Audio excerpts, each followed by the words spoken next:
Ever wondered how tea is blended or thought about blending your own tea? My name is Bernadine Tay and I'm a master tea blender and I've been doing this for the last 15 years. I spend my days drawing on thousands of different ingredients and flavors to make tea blends for brands, festivals, and even the British royal family. In this video, I wanted to give you an insight on how I go about doing this, my process, and give you some tips and tricks to help you make your perfect tea blend at home. Okay, so you decide you want to do a tea blend. Of course, first you have to think about what you can get your hands on because with tea blending ingredients, the sky's the limit. Obviously, I'm a professional tea blender and I literally have hundreds of different ingredients to construct a tea blend, which I absolutely love. It's like Aladdin's cave. But the process and how you go about layering the ingredients together is applicable to any tea you want to make. So these are some of the questions you can ask yourself to help determine what blend is right for you. First of all, what time of the day you'd like to drink this tea? Morning, noon, or in the evening? The second thing, is it for yourself or for someone else, and what kind of flavors you or that other person enjoys?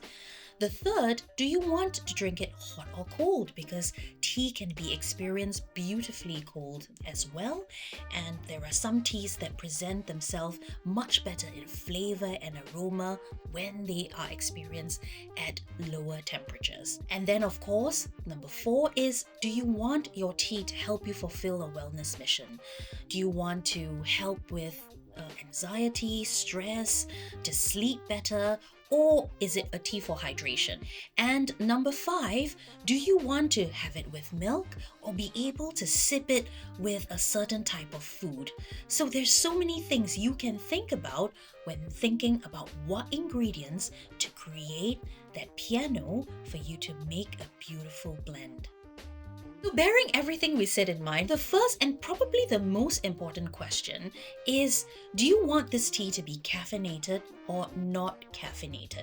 Of course, although we call everything tea, in truth, only those that come from the Camellia sinensis plant is considered tea. So in order to answer the question, caffeine or not caffeinated, I'm going to lead with the inspiration. It's summer, there's a lot of music festivals going on, and I think I would love to blend a tea for my friends and I to share at a music festival, a blend that we can drink hot or cold, and I want it to be a little bit caffeinated but refreshing and hydrating because, do you know what? We want to be there to experience all the music, so caffeinated it is. And I'm going to start with a white tea.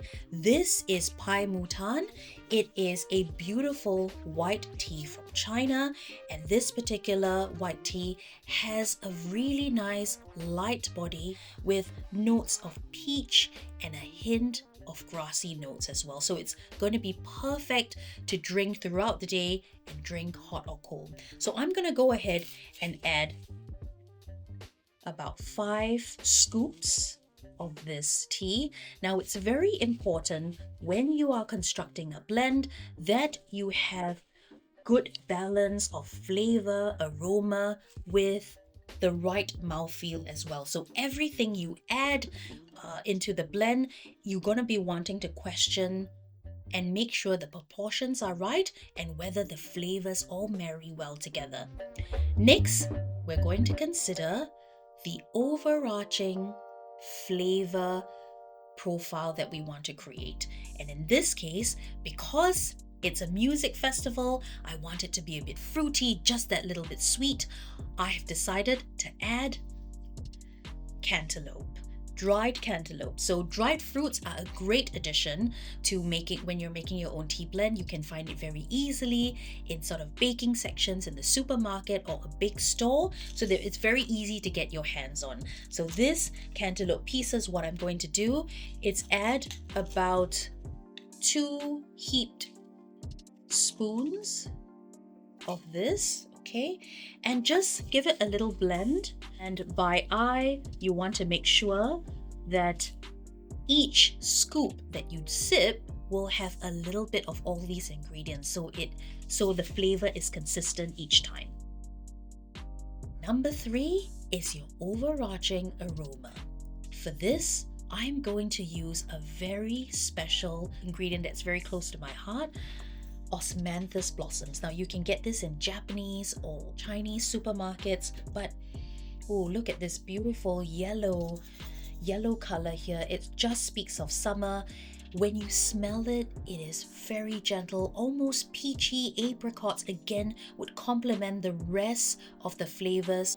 So I'm just going to use my fingers to sprinkle it, almost like a sprinkling seasoning, and then give it a little toss again to make sure it's evenly distributed. And again, with all ingredients, you don't want it to overtake. It needs to complement and enhance continuously, but not overtake the flavor. And just a little bit of this osmanthus blossoms is going to give you a nice sweet aroma as you sip that tea. Okay, so I think that's just about enough, but because I like osmanthus, I'm going to add just a little bit more. And that's the beauty about making your own tea blend. You can do as you see. You're the chef, you're the designer, so never be afraid to experiment. And this makes a great gift when you are blending tea for a friend or someone you love. Nothing is more thoughtful, especially one that you've made yourself. Last but not least is probably one of my favorite parts, because with tea, as I mentioned, it can tell stories, and we eat or sip and consume with our eyes as well, which is why chefs, not only meticulously create the flavors, but they plate it well so that your eyes eat before you actually savor the dish. And with tea, it's exactly the same. To bring that flavors of summer, that bright, sweet flavors as well, a little bit to enhance that floral characteristic, we want to add some flowers. I'm going to add marigold flowers here. So a sprinkling of these flowers just transforms, look at that, transforms the blend. You don't have to worry about flavors that flowers, especially petals, dried petals like these, bring, because they don't add much in terms of flavor. It's just the aesthetic quality.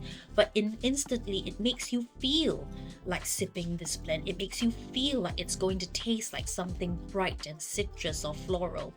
Usually music festivals take place in a field, and I imagine beautiful flowers around the English countryside where usually these festivals take place. I want to bring that a little bit to the blend. So I'm going to add some blue mallow flowers alongside these yellow ones, sprinkling above it. Again, oh my god, look at that. It just brings everything together. So I'm really happy with this blend now, and I think it really captures the essence of summer. I hope this video has been interesting in giving you insights into my process and how I blend tea, and hopefully it's given you some tips and tricks on how you can blend tea at home easily. And of course, I'm a professional tea blender, so I have access to hundreds of different ingredients that I know might be a little bit more difficult for you to get your hands on. However, you can easily build your tea library at home from things you can buy from the supermarket. You can find things that you might not know that you could use for tea in your cupboard, or you could go to specialist bake shops as well to get ingredients like dried fruits to supplement your tea library. But for now, if you'd like to see me do any more tea blends, could be for a person, for a brand, for seasons, for color, I'd love to do more of these videos. So if you let me know in the comments below what you think or any ideas, I'd love to hear from you. But for now, please do subscribe to my channel, and I will see you soon in the next video.